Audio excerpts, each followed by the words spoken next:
Hey, thanks for joining me. Hope you're doing well. The School of Theosophy teaches that a series of 7 root races or humanities will develop during the present round of the Earth's spiritual evolution. We are currently in the 5th. Each lives on its own continent, a word referring not only to the main continental area where the evolution of a root race takes place, but also to all the dry land that exists during the life period of a root race. Just as the root races overlap, so parts of the continents of one root race become incorporated into the continental system of the next. Creation unfolds as a series of epochs. For each epoch, there is a day and a night. During your life, you experience day and night. Similarly, from a higher point of view, your entire life is one day. Death is the entrance into night. After night passes, a new day arrives, a new existence, and the same is true of these worlds. Related to this humanity, there have been many days and nights. We are now in the middle of a great cosmic day. In Sanskrit, what's called a Mahamanvantara. We are in the 4th day, or epoch, and there are 7 cycles or rounds within each day. In the Akashic records, there have only been 4 epochs. This current epoch has had to do with moving away from etheric existence to physical existence.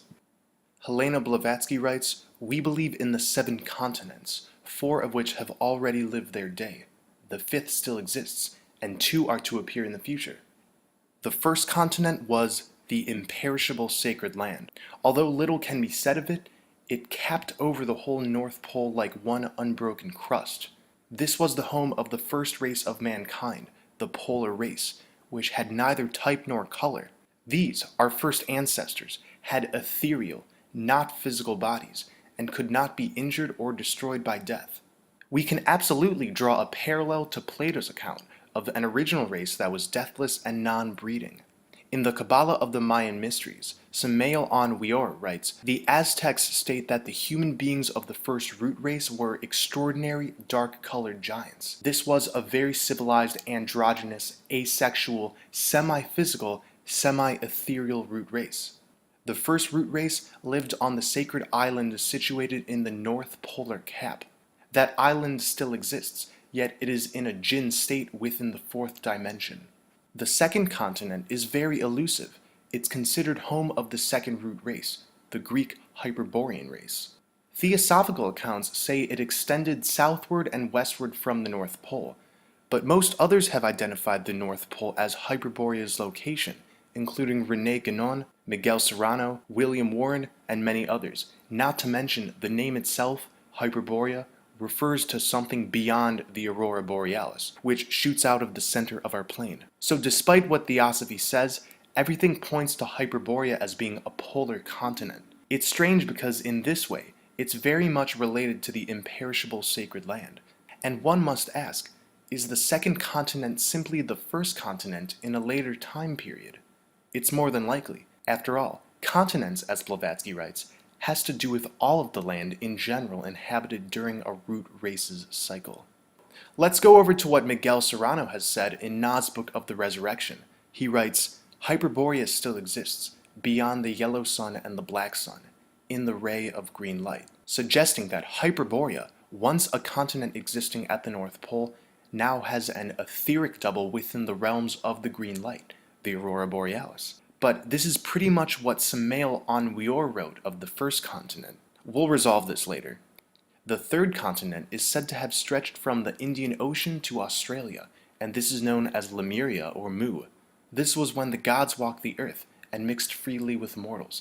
All of these stories of Nephilim, Anunnaki, these originate in Lemuria, and this is also when the fall of man began. It was a slow process that kept up during the 4th continent. The survivors of the destruction of Lemuria gave birth to Atlantis. Hierarchies in society began, and worship of material goods started. The Atlanteans had degenerated a great deal and had now started using their awesome powers for evil. Their magical science became black, and with these changes came horrible devices. The Atlanteans could now create a mental monster that could crystallize into existence through their willpower. Millions of people perished, and all of the powerful cities of Atlantis submerged within the ocean that now bears its name. The fifth continent is said to be Asia, where theosophical writings tell us the fifth root race began. Of course, we're still in this race time period, so all dry land is the fifth continent. It's said that this Aryan root race, instead of evolving, has devolved, and its corruption is now worse than that of the Atlanteans in their epoch. And there are two more continents and races that have yet to exist within this great cosmic day. The account preserved in the book of Genesis can be interpreted to agree with Blavatsky's first four races. Genesis actually points to four different creation stories within one creation story. The first, the creation by the Elohim of a male and female spiritual Adam. The second creation story tells of a more materialized being made of the dust of the earth and placed in Eden, which in theosophy is recognized as the polar homeland. The third creation story tells of the separation into sexes. And the last, the definitive entry into physical bodies and the exclusion from Eden. In this way, this great cosmic day can not only be seen as four races and four continents, but it's describing the devolution from light bodies to dense physical bodies. René Guénon's account of Hyperborea resembles Blavatsky's in many ways. According to Guénon, this current Adamic cycle, which Guénon believed to be now nearing its close, began in the Hyperborean land called Tula, a similar name to the Greek capital city of Hyperborea called Thule. It was the first and supreme center, the archetypal sacred island, and its situation was literally polar at the origin. What manner of beings lived there, Guénon does not say, but he gives one to understand that our cycle of humanity began there, identifying, you guessed it, Mount Meru at the center of the earth, whom Blavatsky herself said of, Meru, the abode of the gods, was placed as before explained in the North Pole. Meru is the high abode of the gods. If we are to put together what so many authors and mystics have written, it's clear that the North Pole has significance as a flourishing paradise.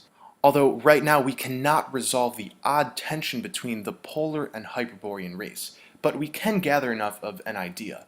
In Blavatsky's cosmogony, the first root race was created from pure spirit, and again, lived at the North Pole. This sacred land is stated never to have shared the fate of the other continents because it is the only one whose destiny is to last from the beginning to the end. While every race has and will be destroyed, this first race remains existing and flourishing today, housing the original divine consciousness. Accordingly, it is the cradle of the first man and the dwelling of the last divine mortal.